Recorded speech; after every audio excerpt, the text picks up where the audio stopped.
Yo, hello everybody. Welcome back for another Coach Dan podcast. Roller derby. Playing better roller derby. Leading better roller derby. Running a better roller derby league.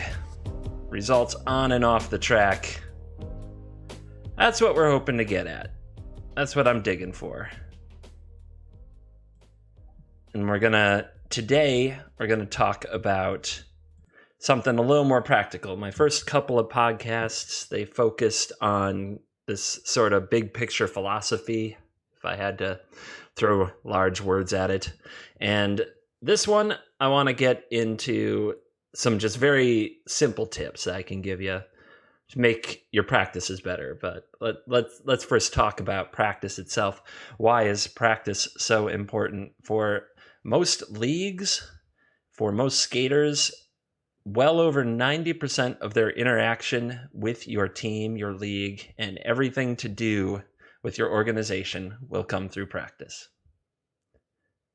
For most skaters, over 90% of their interaction with your league will come through practice. Now, I know that there's events and games and there's bout setup and there's all these other things that you can get involved with, not to mention it's hard to tell how much social media interaction plays into this. But when you think about how much time is spent together at practice, at least it motivates me to run better practices, to really break down what makes a practice better or how to create a better practice. Now, I said in my last two podcasts that my focus is on small leagues, small towns, small organizations, and there's a reason for that. If you are a large league in a large city with a steady inflow of new humans on a regular basis, then you're constantly recruiting. If you have enough for three teams or more, this probably is the type of league I'm talking about. How you run practices isn't nearly as it almost needs to be like a formula, almost like an assembly line, because you just have so many bodies coming in the door. You can't really serve all of them, and you have to find the right ones. So you can run what I would consider more of a military style or formulaic assembly line style practice to find and develop people that you want for your teams. You have what's called a very good problem. It's a good problem to have. You have a lot of people showing up on a regular basis. You have a good inflow of new bodies and athletes. Maybe you have a juniors program that feeds into that too. That's a very good problem. And you can do things a lot differently than what I'm going to describe. What I'm going to describe is for small leagues, and there's a reason for that. Because if you are in a small league, maybe you have an A team, maybe you have a B team or half a B team most of the time, then you need to face a certain reality. And the sooner you learn to do it, the better. And that reality is that not everyone is cut out to be a roller derby player. And within driving distance of your practices, there are only so many people in the area you live that are cut out for what this brings. Not only that, of the people who are cut out for it, there are only so many that have the money and the time. And on top of that, there are only so many that don't have other conflicts that arise, such as bodily injuries, 9-month injuries as in pregnancy, and just other priorities in general. So when you are limited in the amount of people who can come to your practice, the amount of people who can be involved in your league, retention is much more important. And getting the best that you can out of each person who's able to make that commitment of time, money, and effort. So when they show up to your practices, it is important that if you are able, that they feel that they are valued and they feel that they are respected and they feel welcome. So kind of three things there. They should feel valued, respected, and welcome to the best of your ability. There will be personalities and exceptions that you cannot satisfy. people who come in and expect something that your league is unwilling to waver on. That's why it's important to figure out your league's mission statement, your league's values, what your league believes, so that you can weed out people who don't fit that right away. Because some people you can't please, but for as many as possible, you want them coming back, and you need to figure out how they can fit into your team, and you have to figure out how to get the most out of them while giving them the awesome Derby experience that they want. A mutually beneficial relationship, a non-zero-sum game, so to speak. So practice is where all this happens. If your skaters feel welcome at practice, respected at practice, if they feel valued at practice, and if they leave feeling good about what they did, they're more likely to come back. If they show up to practice and feel like nobody notices they're there, if they show up to practice and feel like they're an outcast and that only the cool kids are the welcome ones, and if they show up to practice and just are going through the motions and feel like maybe they're treated in a way different than what they hoped or expected, then they're more likely to leave. And remember, we have to try to get the most out of the people in this smaller population community, because a very small number of them are really cut out for this and have the time and the money to make this work. So if they can meet us there, we've got to meet them the other halfway, and we've got to get the most out of it. So with that in mind, with the idea of retention in mind, I've got 3 things today, 3 practical tips, 3 things that you as a practice leader or a league can do differently to help achieve these goals. And it's just a quick little 3 of list that I'm going to go down. So each of them sort of play into each other, and I'm going to start with one that's very, well, it's interesting. Number 1 is don't shout. Number 1 is don't shout. Now, I am talking specifically about leaders shouting. I'm not talking about on the track. Derby communication is important. I'm not trying to take away from the way that you must communicate on the track. And every team I've found will have some amount of shouters on the track. I'm not discouraging that. I'm saying you as the leader, as the person in the middle running the show, when you are organizing your drills, your practice, when you are asking your players to do things, I'm suggesting that you don't shout.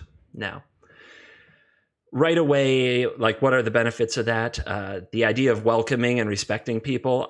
If you do not shout at them, I think they're more likely to feel welcome and respected. I feel that they are more likely to stop reacting. Everybody might come in with a certain preconception of what shouting is. And not to make it worse, not everybody has a sports background. Not everybody has played team sports. Now, if you played team sports in high school where everybody who showed up was expected to perform in a certain way, and they're children and they're expected to listen to adults, you may be very familiar with a shouting style to try to get you to do things. But adults, and particularly those that didn't play sports growing up, may have a very different reaction to being shouted at. A very different reaction. And that negative feeling can build up. And I found that there isn't a lot that you can do to try to work against that, to try to condition them, hey, I'm only shouting because I want to get what I need to say out quickly, something like that. Explaining it doesn't seem to work. If they don't like being shouted at, they do not like being shouted at. And they will always associate negative feelings with your shouting.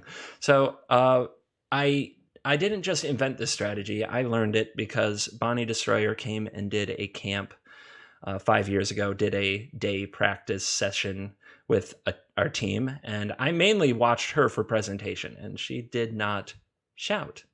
She always made people come in and create a pretty tight circle if they wanted to hear her speak, because she wasn't going to talk much louder than this. And I really liked the delivery, and I've learned some other ways to make it my own. So a few other things about shouting. Often shouting is in endurance drills where there are laps, intervals, things of that nature. I take a pretty different approach. Instead of standing in the middle and shouting at my skaters what I want them to do, such as plow stops on the whistle, etc., I will not just stand in the center and yell it and expect them to hear it. For one thing, they rarely hear it. You usually have to repeat yourself multiple times, which means you have to shout multiple times. Also, if you look around at the skaters who are trying to hear you, they usually have a look of almost panic on their face because they're scared that what is about to happen is going to make them look stupid and they won't know what's going on.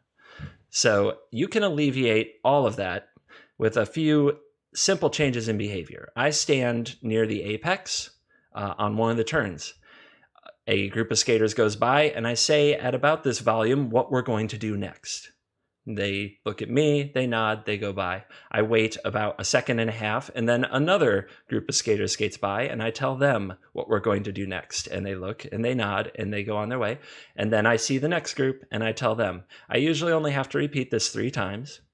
If I were to shout in the middle, I would probably have to repeat it 2 times. So I'm maybe repeating myself 1 more time than I would otherwise. But I am sure that I have full comprehension because I spoke to everybody within a range that they could understand, and I made eye contact with all of them, not just the ones directly in my line of sight. And then when we do launch into the next drill, interval, or whatever we are doing, there's almost 100% full participation. Nobody has that feeling of looking stupid or trying to figure it out on the fly. It works very well. Also, when we bring it in, I do not yell at everybody to bring it in. I do not shout. Remember, this is part of getting the tactic right. What I have is I have a Bluetooth speaker hooked up to music. I'm always playing rather happy music that I would describe as pop music, a mix of like 80s, 90s, 2000s, etc. And it's just trying to get people to get out of their own head as much as possible. If there's music in the background, sometimes they can zone into the music and out of their own head. And it seems to work very well for creating an upbeat vibe at practice, even if it's not everybody's favorite type of music. But I have this connected to a speaker, and when I want to talk to the team, when I want them to bring it in, I just turn the music down. I turn it down slowly, like a button at a time. I don't abruptly pause it. I just turn it down one click at a time until it's at 0. And when the skaters hear the music coming down, at this point, they've almost been trained. In the beginning, I had to kind of stand there and look at them all until they came over to me. But now at this point, we're pretty much trained. The music starts coming down. The skaters start coming into the middle. They get into a tight circle. We talk about what we're going to do. That's another way to avoid shouting. Something that has always served me well in life and in business and in coaching has been to be my own devil's advocate. I think of the counter argument for what I am proposing, and then I figure out how to deal with that argument. Or sometimes if I can't beat that argument, I defeat my own proposal in the first place. So my own devil's advocate would say, well, shouting is important because I need to get the players, a coach would say that shouting is important. I need to get the players used to my voice so that in the game, in the moment when it's loud and crazy, I can shout something to them and they will do it. This is correct. If your goal is to be properly understood and reacted to in a game, then getting the players to respond to your voice is a good tactic. I would say that it is not a big picture tactic, though.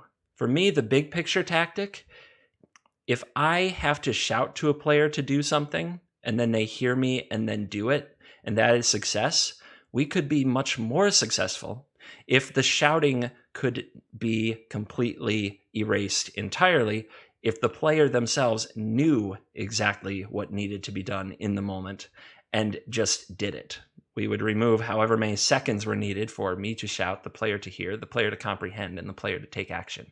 It could simply be the player seeing and taking action. I've seen many coaches on the bench who shout for, let's say your jammer is stuck and they're shouting for a star pass, pass the star pass. They're shouting to the pivot, get to the star. They're shouting to the jammer, make the star pass.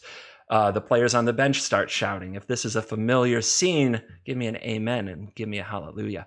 I am in a position where right now I will say it once or maybe twice.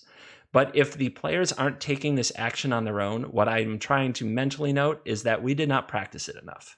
If I want something to happen in the game, I must make it happen in practice, much more than it would ever happen in a game.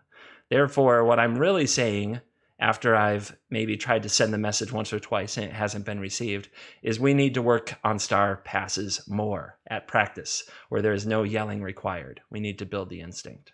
So if you are solving the big picture, get the players to stop worrying about the sound of your voice and start figuring out what they need to do in all these situations in a game and give them those tools at practice. Okay, so first thing was don't shout. The second one is very, very related to this. Very, very related. Blow less whistles.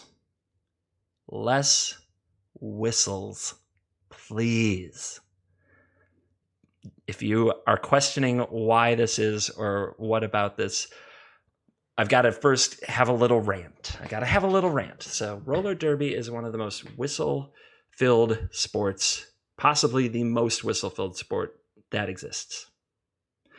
You just don't hear this many whistles watching any other major sport, soccer, football, basketball. And in almost all of those situations, the whistles stop play for everybody in a lot of cases. Not in all cases, but in a lot of cases. Hockey, derby is a sport where every jam starts with a whistle. There's a whistle to get people to get ready for the whistle. There are 12 whistle blasts at the end of a jam. There's a whistle for every penalty. There's whistles for lead. It is a whistle-filled sport. And I think that one of the greater mistakes that we can make as coaches and leaders is to train our players to constantly be responding to those whistles.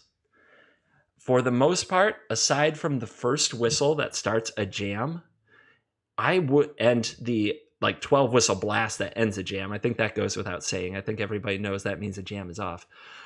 I don't want my players responding to whistles during a game or during a jam, because if they're stopping and turning their head at every whistle, that's a lot of leads and a lot of penalties, and they can be very distracted. What I want them to respond to penalty-wise is their number.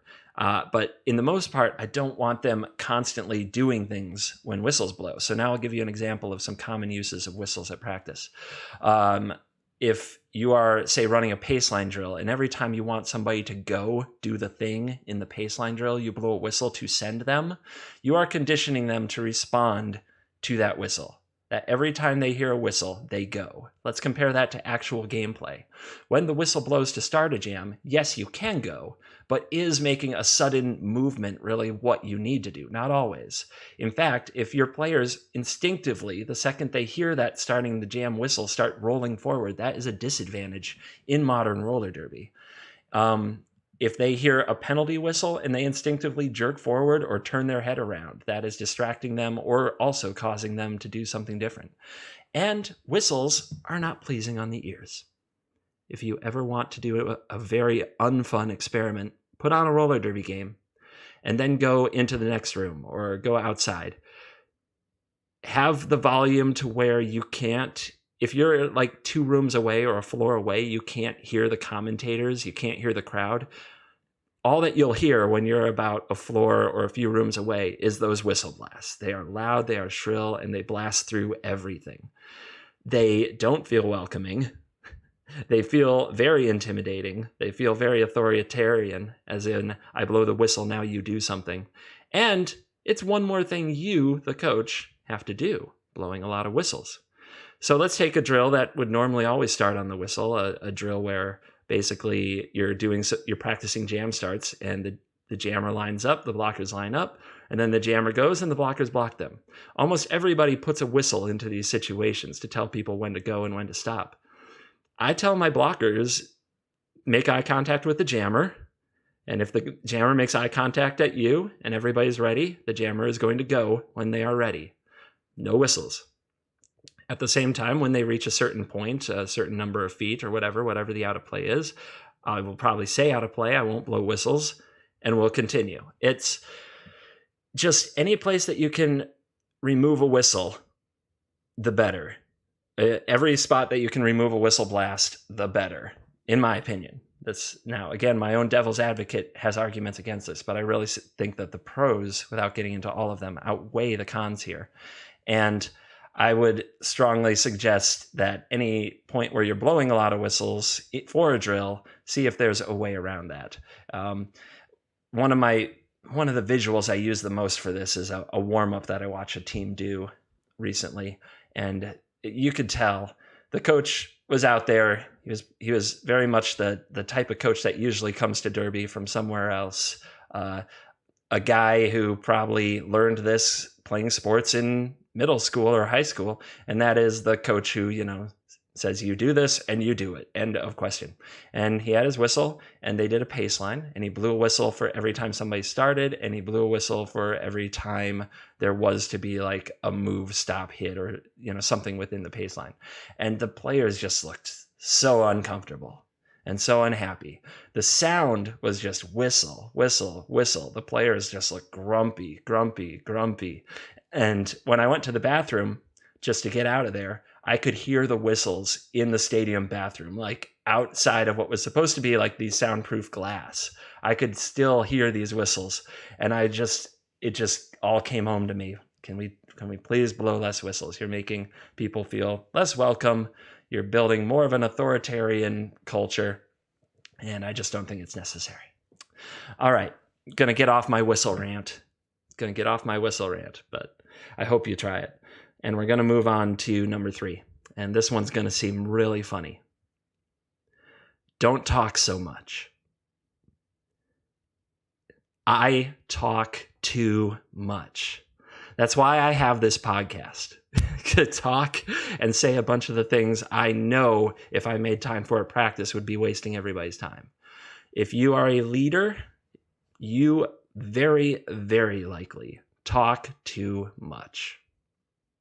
Yes, you out there, you talk too much. So do you, other person listening. We all, as leaders, likely talk too much. How else did we end up as leaders, right? We probably talked to people, shared ideas. People said they sound like they have good ideas. They'd be a good leader, and you end up leading. And you think that now you have a platform, and everybody has to listen to you, so to speak. You get to say all the things and express all the ideas you have and say all the things you want to say. And it turns almost every practice or every break in every practice into a new monologue. And I can tell you very comfortably, in all likelihood, you are talking too much. So, what's the cure? What's the solution? Well, first thing is really choose your words. Yes, we have to explain the drill. We definitely have to explain the why of the drill. We'll get into how to put together explanations of drills and build great practices in a future episode. You have to explain the why of the drill and what the drill is. Do you have to explain all of this? Maybe not. Is there a skater who could assist in explaining this drill, who could do the demo and explain what goes on in the drill? If so, get their help. So you have to do that. At some point, you have to provide feedback and encouragement, but probably not as much as you think. You probably, if you're the typical Derby playing leader that I've met, need to express about 20% as much as you are, about 1/5 as much as you are right now. Not everything everybody does requires a reaction from you. Sometimes if they look at you, you can give them a nod. You can clap your hands a few times. You don't have to go into depth on everything that happens. And this is another one. Stop turning everything that happens into a coaching moment, especially if you are confident that the player knows what they did wrong. This is a really important one. Even your best players and your most driven players will make a mistake that they know is wrong. You do not need to stop the practice and point out the mistake. You don't even need to point out the mistake to them. If they know it, they've got it. You don't have to say anything. Trust me, all that they want to do is forget it happened and try to do better next time. The last thing they want to do is hear from you, and the last thing they want to do is have you stop practice to talk about it. So try to know your spots to stop things for coaching. A lot of coaches try to fix everything going wrong within a drill right away. You need to step back, let your players trust your players, and let your players figure out what they're doing wrong and get better at it. We'll get more into building drills that let players learn how to coach themselves and each other to take a little bit of the load off you in the future. But first, you have to get your head around this concept. You talk too much. I talk too much. I know. I can say it. So keep that in mind. Like I said, in the future, we'll get more into specifically how to create drills environments where skaters can coach other skaters and where players can coach and learn from themselves. More by doing things than having somebody in their ear all the time. I promise you, it's twice as effective as finding a dialogue for everything that happens. So here it is at practice. More skating, more encouraging, yes.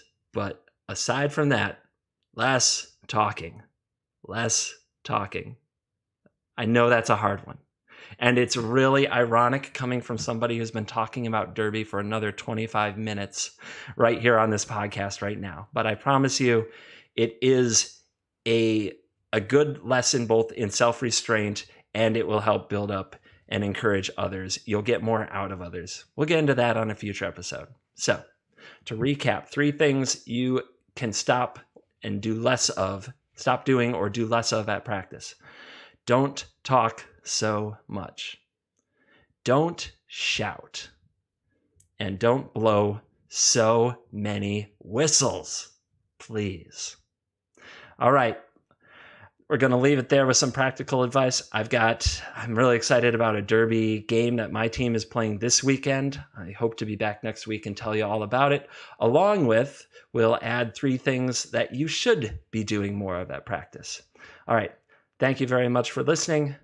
This is Coach Dan, and until next time, I'm out of here.